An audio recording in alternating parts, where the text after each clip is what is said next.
Okay, hi everybody. Today's lesson is on solving systems of linear and quadratic equations using substitution.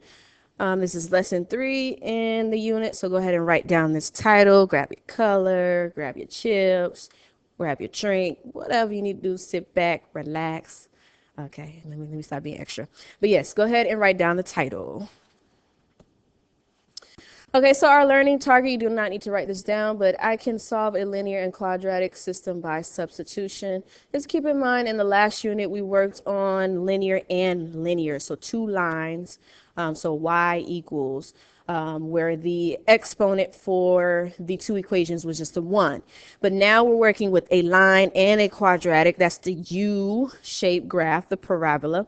Okay, so we're working with those two. So that's what's different from the last unit. Okay, we're still going to use substitution though. Okay, but the two functions we're looking at are not the same anymore. All right.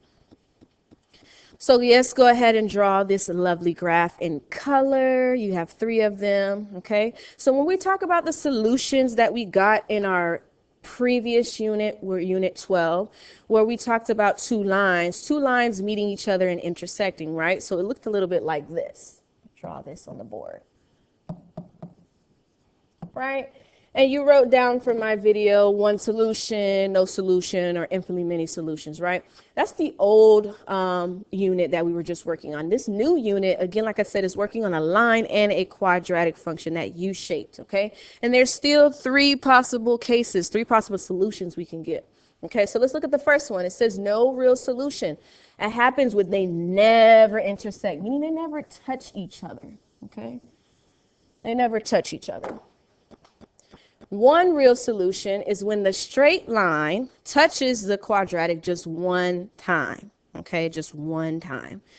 And then 2 real solutions, okay, 2 real solutions is where it touches 2 times. So that one is going to be the one that's different for us. Remember, in the previous unit, it was just infinitely many solutions, meaning the 2 lines were like basically on top of each other. This one is not infinitely many solutions. It's 1, none, or 2 real solutions. Okay, 2 real solutions. This is a listening check. This is a listening check. Draw a snowman, and design him. Draw a snowman and design him.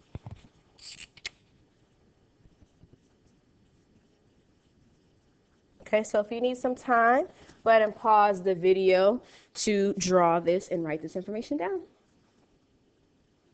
All right, so now that we know what kind of solutions we're going to be looking at, we want to kind of figure out some steps first before we go in and jump into the actual problem. So we're going to copy these steps down. Yes, please use color. I tried to color it for you so that way you knew how I expected it or your teacher expected it to look. So let's go over the steps. First step says find an equation that looks like x equals or y equals. This should be very familiar to you. We use these same steps in the substitution video. If you do not see an equation that is already solved for x or y, then guess what? You have to make one. Okay, that means you have to learn how to rearrange and move your letters and your numbers to other sides so you can get either x by itself or y by itself. That's your very first step. Your second step says to substitute, otherwise known as plug in, that equation you get from step 1 into the other one for that specific variable, for that letter. Okay, so that means if you solve for x in the first step, you're plugging in that equation into the other equation for x. Okay. Third step, this one's different. You're going to factor the quadratic. Yes, factoring is coming back. You can't get rid of it. Using the box method, okay, the box method or grouping, okay, whichever one you like. I prefer the box, but whichever one you like. Fourth, sometimes you're going to get, remember we just talked about it, 1 solution or 2 solutions, maybe even no solution, but you may have 1 answer or 2 answers for x. So that means you're going to need to plug both of them back in to get 2 answers if you get 2 x's. Okay, so now right now I know the steps probably sound like a bunch of mumbo jumbo, but we're going to put it into practice. Okay, so Step 5 is to write your answer or answers as in ordered pair. Okay, so those are your 5 steps. Those are your 5 steps. I'm going to zoom out. Okay, so I can try to get them all in one spot. And this will be a good spot to pause the video so you can write this down. So pause the video.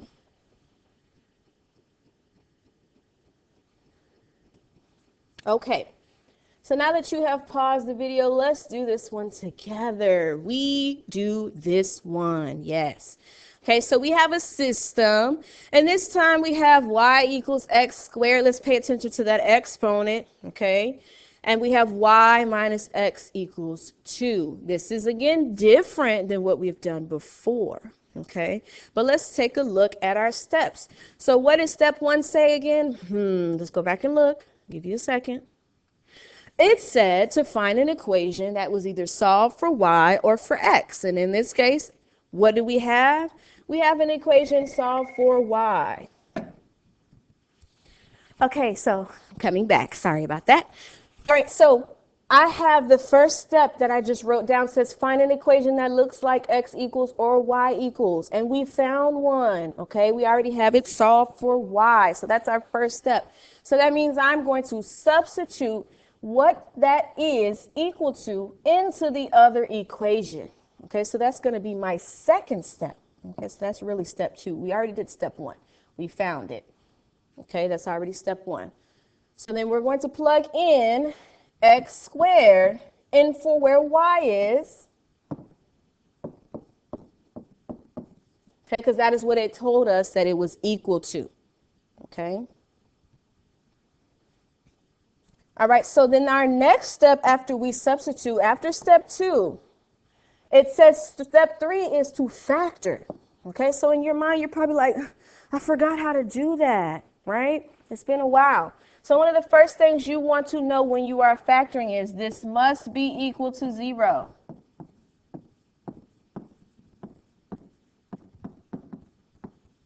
Okay, and right now it's not. Like, we can't factor like this. It's not equal to 0. So what we have to do is we got to move this guy out of the way to the other side by using inverse operations, subtract. Okay, is it starting to look a little familiar? If not yet, that's okay. This is a listening check. This is a listening check. Please draw a flag of your choice, and color it its colors.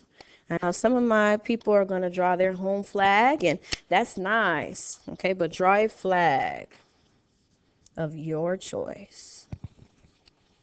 Okay, so now that we have moved over the 2 to the other side by subtracting, now we're going to use our factoring techniques, and one of the very first factoring techniques we should have is our T-chart, okay? Is our T-chart, where we have our A times our C on the left, and our B on the right, okay?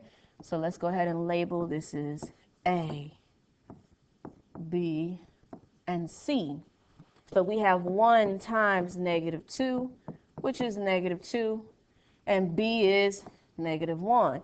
So I'm going to have my factors on this side. Remember, this side is factors, okay, factors of -2 that are going to either add or subtract to get -1.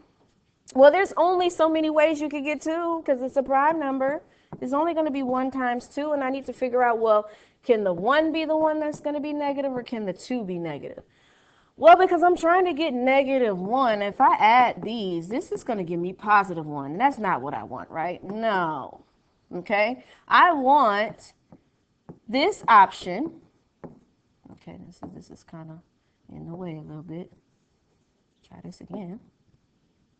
I want this option, yay, because I want it to be -1. Remember, it has to either add or subtract to get you to that middle. Okay, so then now once you have it, now here's your part where you choose to either have to use box method or grouping. That's your choice. So I'm going to give you a second to think about, well, which choice do I like? Okay, so now you had a choice to think about. Let's talk about box or grouping. So I went ahead and done both for you just in case you like one over the other. Okay, so if you like the box, remember in the box, the first box is going to be your A. Here's going to be your C, and remember in the middle is going to be your B. Okay, that adds up to the B. All right, and then what you do is you find your GCF of each box on the outside, and you put those two pairs together. Okay, that's the box method. If you like grouping, okay, if you like grouping, you're going to take those two that you would normally put in the box and put them in the middle, group your first two people together, your last two people together, and find your GCF. I like to tell my students, hey, two girls are dating the same boy, or two boys are dating the same girl, whichever version you like to remember. They got caught up. So you know the phrase, there's one for girls, one for boys. It's called the girl code or the boy code, the guy code.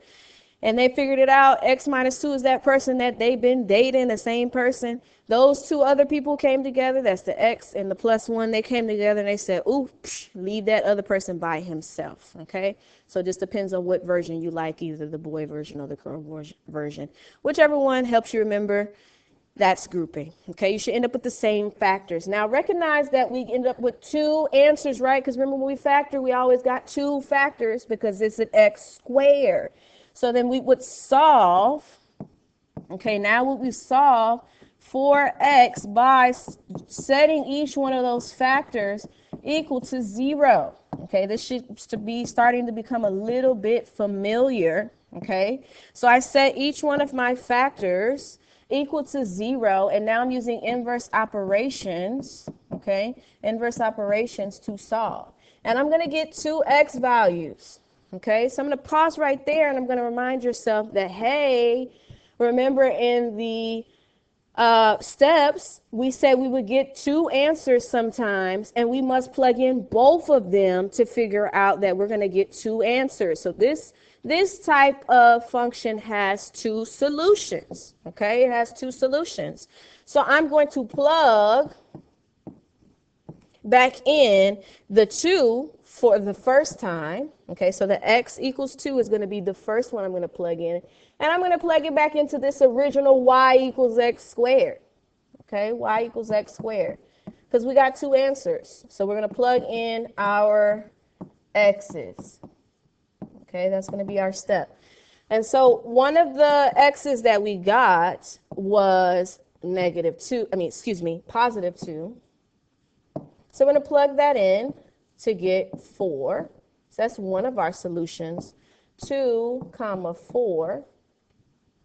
Okay. And then our other solution is going to be plugging in this -1.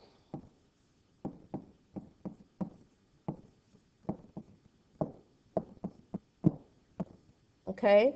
And we know that -1 squared is +1. So another one of our solutions is -1, 1. Okay, so we're going to get two solutions for this problem, because that means that that line touches the quadratic function 2 times. It's this one right here. Okay, so that means that we need to know that if we're going to get two answers, that we have to try and plug in both solutions, both X values, so that we can get two answers, two ordered pairs, because it's going to touch twice. Okay, this is a listening check. This is a listening check. Circle your two solutions in orange. Circle your two solutions in orange.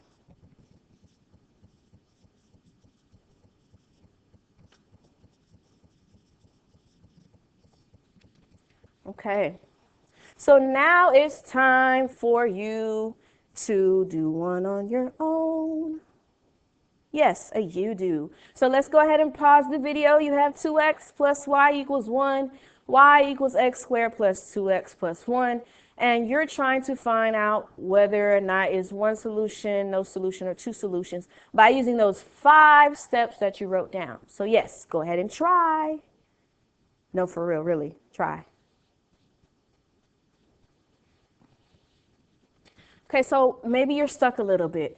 So let's talk about it a little bit. So the first couple of steps are up here on the board for you. So the very first step, remember, is to figure out what one of your equations needs to be solved for x or for y. A good rule of thumb is to always solve for y, okay, because you know you want to try to figure out if you're getting two solutions or not. So I went ahead and subtracted the 2x to the other side, okay? So now I have y equals negative 2x plus 1. I'm going to plug that in to the other equation for y. Okay, so that's what that green step is for. So I plug that in. Now remember, the next step told me to factor, but I can't factor if it's not set equal to 0. We talked about that on the last one. So that means I need to move the 2x to the other side by using inverse operation. So I'm adding, okay, that's the blue step. And then I'm also going to be subtracting the 1, again, inverse operations, to get it to be 0. Once I do that, I recognize that I have x squared plus 4x, and when I'm trying to factor that, I must use the GCF, and the GCF for this is x. Okay, it is x, so that's what I did here. I found the GCF and took it out, and so then now I'm setting each one of these two factors equal to 0. So maybe you want to pause again and see if you can keep going now. Okay, so hopefully you pause the video again and try the next couple of steps, because now remember, once you get your two x values, you need to plug both of them in to the other equation. So I went ahead and plugged them into this equation that I have right here. Okay, plugged them in. I plugged in 0 and got 1, and I plugged in negative 4 and got positive 9. So I have two solutions again. Okay.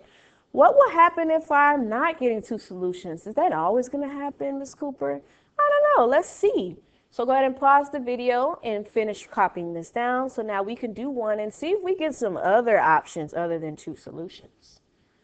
Okay, so this is another we do. We have x squared is equal to 2y plus 10, and 3x minus y is equal to 9. Okay, so one of the first things that it told us to do was it told us to make sure that it was solved, okay, for one of the variables.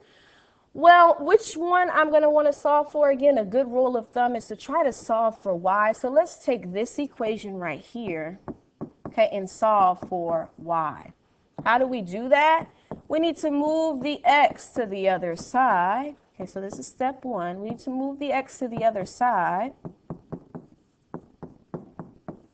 All right, and divide by whatever is in front of the y in order to get y by itself. Okay, once I do that, I need to now plug that in. Step 2 says for me to now plug that in to the other equation.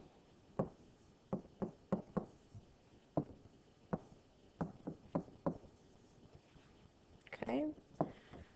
After plugging that in, I got to do some distributive work.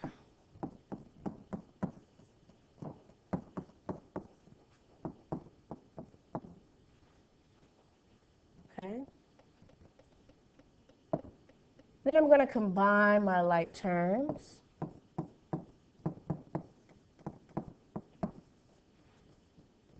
And start moving everybody over to one side.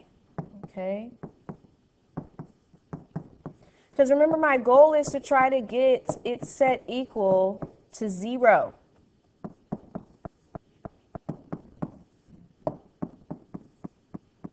Now, once I do that, I can factor. So I want you to pause the video and try to factor on your own now, because we worked on that before. Okay, so hopefully you pause the video and you factor using your T-chart, using box or grouping. When a is equal to 1, I usually go straight to my factor. So if you wanted to see how to factor this, maybe ask in class, put a little question mark by it. Okay, but you should be able to factor this and set each one of your factors equal to 0 and solve for x. And remember, the last thing that you have to do is you're going to plug in those same answers that you just got in for the other equation so that you can solve for y. And I'm doing that right now as we speak. So I'm plugging in the 2 that we got and the 4 that we got.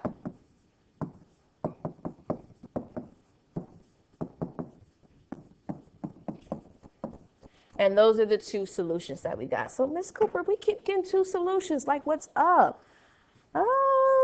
Let's see. Are we going to eventually go over a case? Maybe not. I don't know. Let's see. How about we just try a challenge? So go ahead and pause the video. This is a listening check. This is a listening check. Draw glasses. Draw glasses, like glasses that you drink out of. Okay, glasses that you drink out of.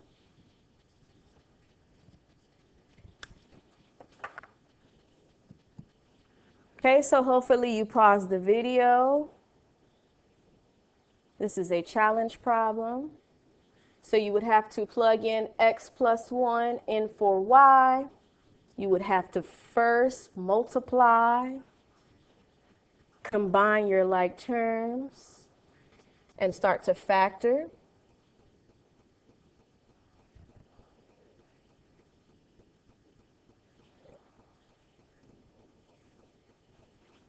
Okay, and once you factored, set each one of your factors equal to 0, plug them back in, and get your 2 solutions. So we'll work on other cases in class where there's 1 solution or no solution. But for right now, go ahead and pause the video, replay as you need, ask your questions in class. Have a good day.